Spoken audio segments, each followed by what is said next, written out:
어제는 우리가 17장 말씀을 통하여서 고라 반역 이후에 이제 하나님께서 어떻게 대처하시는지를 함께 살펴봤습니다. 고라 반역 이후에, 그러니까 이 지금 출애굽한 이후에 시내산에서 율법 받고 다시 이제 새 출발을 하고 있는 이 언약 백성, 그러니까 하나님의 말씀을 받은 백성들이 무려 4번이나 반역하였고, 그 뒤에 또 고라 반역을 일으키고, 또 고라 반역의 죽은 자들을 여호와의 형제다, 여호와의 백성이다라고까지 표현하면서 그들을 옹호하는 악한 자들에 대해서 주님께서 그들을 죽이시지 않으려고 이 아론의 지팡이에 싹이 나게 하심으로 그 쌍난 지팡이를 보고 참으신다. 그 쌍난 지팡이는 그래서 생명나무와 십자가를 상징한다라는 것에 대해서 살펴보았습니다. 그리고 나서 오늘 18장에서는 이 제사장 직분에 대한 이제 율법이 나오고 있습니다.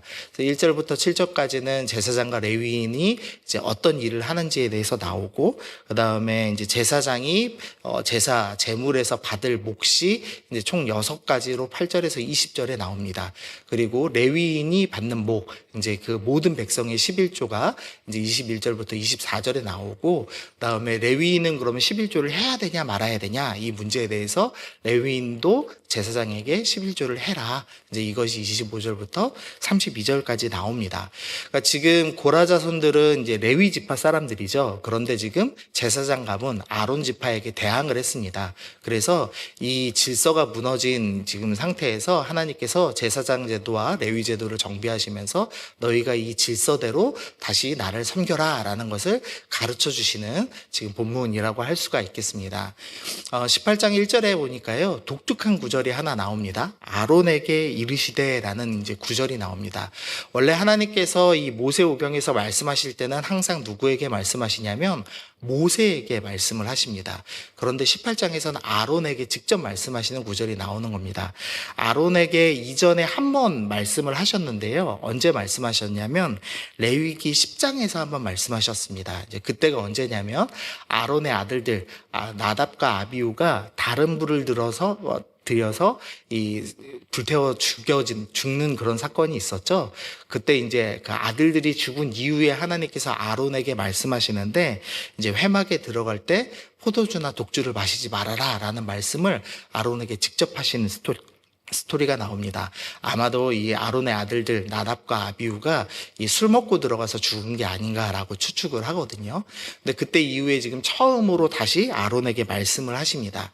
이제 이것은 이 지팡이를 통해서 이미 아론이 선택받았다라는 것을 보여주셨지만, 다시 한번 아론 가문이 내가 선택한 제사장 가문이다라는 것을 지금 분명하게 드러내 주시기 위해서 아론에게 말씀을 하고 계십니다.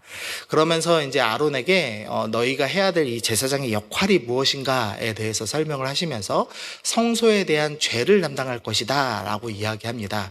이 성소에 대한 죄를 담당한다, 이게 무슨 소린가?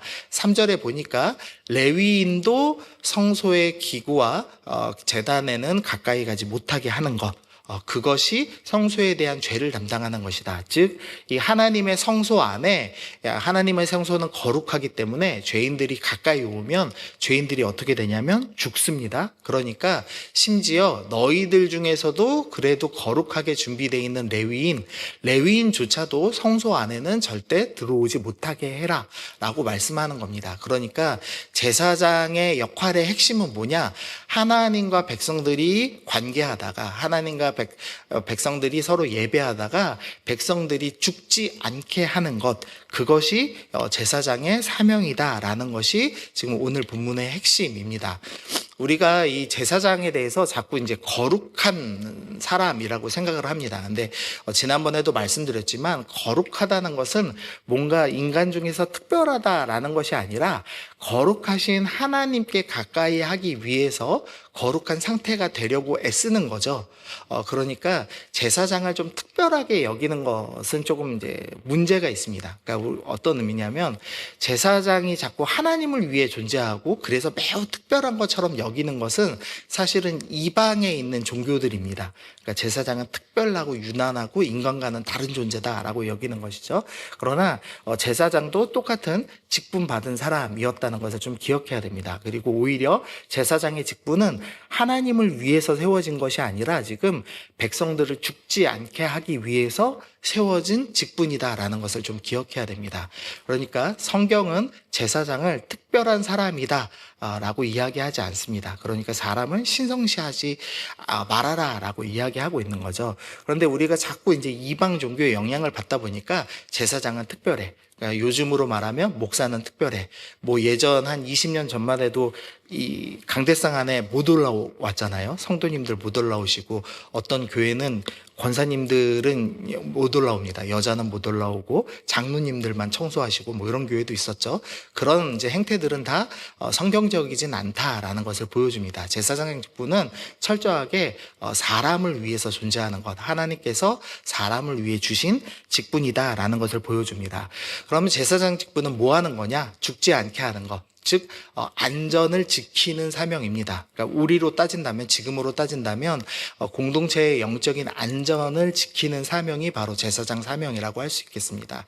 우리가 지금은 이제 구약의 제사장 제도를 지키지 않죠. 그러니까 우리가 각자의 가정과 직장과 교회에서 제사장적 역할을 감당합니다. 우리가 베드로전서 2장 9절 이제 너무 많이 인용해서 제가 안 적어놨지만, 우리는 왕 같은 제사장으로 부름 받았기 때문에 우리는 우리가 서 있는 공동체에서 제사장의 역할을 감당하며 백성들을 지키고 하나님과 바르게 교제하도록 돕는 역할을 해야 됩니다.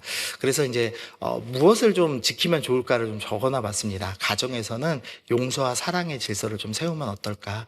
우리 가정 가운데 자꾸 긍휼의 마음을 놓칩니다. 근데 하나님께서는 4번이나 반역하고 또 반역한 자들을 어떻게 하면 안 죽일까를 지금 목표로 율법을 세우고 계시다는 걸 좀 기억하시면서, 우리가 자꾸 가정에서 원칙을 지켜서 세우겠다, 그래서 어떻게든지 율법대로 이 사람들을 바꾸겠다, 이게 목적이 아니라는 거, 백성들을 어떻게든지 달래서 하나님의 백성 삼는 것이다, 용서와 사랑의 가치를 좀 세우는 것이다 라는 걸 좀 기억하면 좋겠고요. 이 직장, 이 세상은 악하죠. 그러니까 세상 속에서는 내가 먼저 거룩하고 정직하고 성실함으로써 내가 이 공동체의 영적인 안정을 세워보겠다. 또 교회에서는 그 무엇보다 하나님 경외함을 내가 먼저 드러냄으로써, 내가 기도함의 가치를 드러냄으로써 이 공동체를 지키는 제사장의 역할을 감당해야 되겠다. 제사장은 지키는 사명이다 라는 것을 좀 기억하면 좋겠습니다. 제사장의 목 6가지가 나옵니다. 이제 보시면은 이제 1번에 가장 거룩한 제물에서 소제, 이제 속죄제, 속건제가 나오고요. 2번에 보시면 화목제가 나옵니다. 화목제는 이제 사람들에게 나누어서 먹을 수 있는 제물이죠. 그래서 제사장들뿐 아니라 제사장의 가족들이 같이 먹을 수 있습니다. 우리가 보통 이제 5가지 제도, 그 제사라고 하죠. 5대 제사라고 하죠. 근데 거기에 지금 4개가 다 들어가 있고 번제만 지금 빠져 있습니다. 왜냐하면 번제는 완전히 다 살라서 하나님께 드리는 것이기 때문에 그것 빼고는 제사장들이 다 나누어 먹을 수 있습니다. 그리고 첫 소산, 처음으로 이제 바쳐지는 제물도 먹을 수 있고, 또 하나님께 누군가가 몫으로 바치겠다라고 결정한 것, 6번에서도 좀 특별히 구분하여 바친 것, 이 4번과 6번이 이제 어떤 차이 있는지 지금은 이제 명확하지는 않은 것 같습니다. 어쨌든 하나님께 드리겠다라고 결정된 것들은 다 제사장에게 드리고, 또 사람과 짐승이 처음 나면은 이제 하나님께 바쳐야 됩니다. 근데 사람은 직접 불태우지 않기 때문에 이제 제물로 바치죠. 그래서 사람은 제물로, 또 짐승도 제물로 환전해서, 다만 양과 염소나 소나 이런 것들만 불태워서 하나님께 드리고, 나머지는 제사장들이 받을 수 있도록 이제 제도를 마련을 해 주셨습니다. 이제 이렇게 목록을 놓고 보면 제사장들이 뭐 받는 게 많네, 그러니까 제사장이 꽤 괜찮겠구나, 이제 이렇게 생각하실 수도 있는데요. 그렇게 생각하면 안 됩니다. 지금 이 제사장들에게 몫이 돌아가는 이유가 뭐냐면 20절이기 때문이죠. 20절에 빨간 글씨만 보시면 너는 이스라엘 자손의 땅에 기업도 없겠고 라고 말씀합니다. 제사장과 레위인은 땅을 주지 않았습니다. 그래서 이 6가지의 제물에서 나오는 몫을 줍니다. 여러분, 재산을 늘리려면 뭐를 가져야 되나요? 요즘도 돈 벌려면 뭐 해야 되죠? 땅 사야죠, 땅. 맞죠? 그게 제일 쉽지 않나요? 땅 사는 거? 이때 당시도 재산이 제일 많이 늘려면 뭘 해야 되냐? 땅을 가지고 농사를 짓는 게 최고입니다. 왜냐하면 농사는 30배, 60배, 100배의 결실도 맺을 수 있습니다. 그런데 재물이 30배, 60배, 100배가 들어올 수 있을까요? 없을까요? 물론 뭐 성도님들이 갑자기 전 재산을 바치시면 모를까? 그럴 일이 있을 가능성은 특히나 없겠죠. 그리고 바치면은 뭘 바치는 거죠? 지금 돈을 바치는 게 아니라 고기를 바칩니다. 고기가 30배, 60배, 100배 바쳐지면 어떻게 되죠? 먹고 남은 거 다 썩어 버립니다. 그러니까 제사장들은 부유해질 수 있을까요? 없을까요? 없는 겁니다. 그러니까 지금 이게 제사장들을 위해서 많은 걸 준다라는 포인트가 있는 게 아니라 제사장은 주어진 것에 만족하며 살아야 되는 것이 포인트라고 할 수가 있겠습니다. 사실 제사장은 저주받은 지파죠. 레위 지파는 창세기 34장에 이 세겜 학살 사건이 나옵니다. 동생 디나가 이제 세겜에서 이 성폭행을 당하죠. 그러자 어떻게 하냐면 그 오빠였던 시므온과 레위가 거짓말한 다음에 이 세겜 사람들을 다 죽여버립니다. 세겜 사람들을 학살하죠. 그러자 이제 49장에서 야곱이 마지막 아들들에 대해서 예언을 하면서 저주를 합니다. 시므온과 레위는 형제요, 그들의 칼은 폭력의 도구로다. 그 노여움은 혹독하니 저주를 받을 것이요, 분기가 맹렬하니 저주를 받을 것이라. 내가 그들을 야곱 중에서 나누며 이스라엘 중에서 흩으리로다. 분명히 레위 지파는 저주 받았습니다. 그래서 흩어져야 되는 상태가 되었습니다. 근데 하나님께서 어떻게 하셨냐? 이 저주를 축복으로 바꿔서 하나님 섬기는 자로, 하나님을 기업으로 받는 자로 바꿔주시는 지금 스토리가 나오는 겁니다. 물론 재산은 못 늘립니다. 이 사람들은 저주받아서 재산을 늘리지 못합니다. 그러나 하나님을 섬기는, 가장 가까이서 섬기는 놀라운 특권으로 저주를 복으로 바꿔주시는 그런 은혜를 지금 이 레위 지파가 누리게 되었다라는 것을 오늘 본문이 보여주고 있는 겁니다. 두 번째로 왜 제사장에게 땅을 두지 않았는가? 이건 이제 현실적인 이유인데요. 고대 사회의 제사장의 권력화라고 제가 좀 써놨는데, 이 창세기 47장에 보면 요셉이 이제 6년간의 흉년이 있었죠, 이집트에. 그때 이제 모든 땅을 다 사들이는 스토리가 나옵니다. 이제 요셉이 모든 땅을 다 사들여서 다시 이제 국가 중심으로 땅을 재배분합니다. 그러니까 토지 개혁을 일으키는 거죠. 토지 개혁을 잘 일으켜야 나라가 다음 또 100년을 부강하게 살 수가 있죠. 근데 무슨 일이 있냐? 22절 보시면 제사장들의 토지는 사지 아니하였으니 제사장들은 바로에게 녹을 받음이라. 자, 이제 이집트의 이 우상을 섬기는 제사장들은 바로한테 월급을 받았습니다. 그러니까 땅을 팔 필요가 없었습니다. 그래가지고 제사장들은 땅을 그대로 가졌고 백성들은 땅을 다 이제 파라오에게 팔아가지고 토지 개혁을 했습니다. 그래서 즉 종교 권력자들의 토지 개혁은 실패하는 스토리가 이 창세기 47장에 나옵니다. 그 뒤에 이제 어떤 역사가 일어났냐면은요, 이 사사시대 초에 이제 저도 잘 모릅니다. 18왕조의 10대 파라오 아멘호테프 4세라는 사람이 있답니다. 근데 이 사람이 유일신 개혁을 합니다. 뭐 이스라엘하고 비슷한 거 하죠. 이게 왜 그랬냐? 이 당시에 테베라는 도시의 아몬이라는 사제들이 땅도 많고 힘도 너무 세서 이제 나중에는 이 왕을 지 맘대로 바꾸는 겁니다. 제사장들이 권력이 더 세져서. 그래서 왕된 사람이 이 제사장들하고 싸워보려고, 야 니네 신 가짜야, 한 신만 진짜야, 이렇게 해가지고 제사장 권력과 싸우는 실제 역사가 있었습니다. 그런데 제사장들한테 져서 역사에서 이름이 삭제됩니다. 그랬다가 나중에 이제 유물이 출토돼서 이제 확인되는 왕이 나타나거든요. 고대 사회에 종종 있던 일입니다. 제사장들은 권력을 갖죠. 그런데 이스라엘은 제사장이 권력을 가진 적이 한 번도 없습니다. 왜냐하면 땅을 주지 않죠. 권력을 가질 수 없게 하죠. 그리고 하나님의 말씀을 더하거나 덜할 수도 없습니다. 그리고 하나님의 뜻이 무엇인가라는 것을 전할 때는 우림과 둠밈이라고 해서 여기서 이제 돌을 뽑아서 이게 예스냐 노냐를 제사장이 정하는 것이 아니라 하나님께서 제비뽑기로 정하게 하셨죠. 그래서 철저하게 하나님께서는 제사장이 권력을 가져서 하나님의 말씀을 어지럽히지 못하게 하셨습니다. 그러니까 뭐 복잡한 거 다 빼고요. 이제 결론은 뭐냐면은 제사장은 권력과 부를 소유하지 못하게 하셨습니다. 지금 이 제사장 제도를 정비하면서 그러면 뭘 해야 되느냐?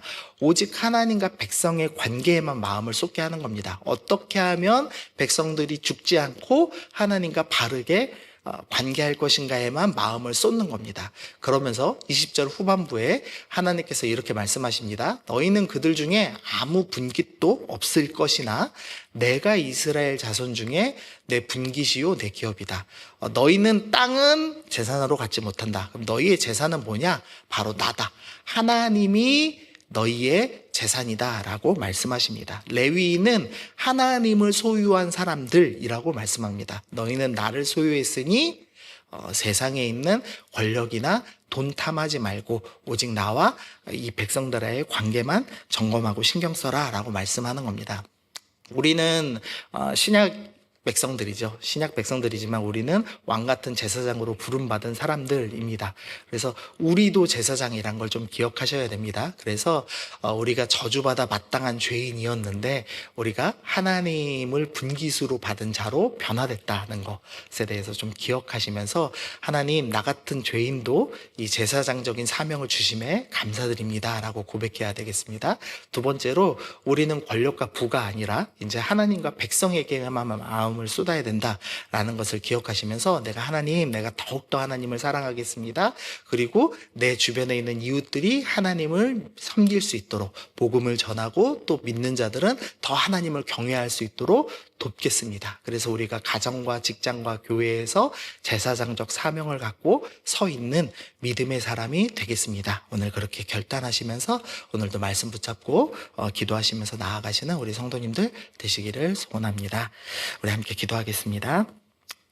주님 감사합니다. 하나님, 백성들이 죽지 않도록 제사장들을 세우시고 직분을 주심에 감사합니다. 이 레위 지파는 저주받아 마땅한 가문이었는데 하나님께서는 저주를 복으로 바꾸셔서 하나님을 기업으로 주셨습니다. 하나님 기업받은 자가 백성과 하나님 앞에 서서 관계하며 하나님을 섬기며 나아갔던 것을 우리가 기억하며 하나님, 우리가 이 땅에서 제사장적 사명을 가지고 하나님을 섬기고 이웃을 섬기며 하나님 사랑과 이웃 사랑을 실천하며 나아가는 우리가 될 수 있게 하여 주옵소서. 오늘도 하나님 한 분만을 경외함으로 본을 보이며 살아가는 우리 모든 성도들 될 수 있도록 인도하여 주옵소서. 감사드리며 예수님의 이름으로 기도드립니다. 아멘.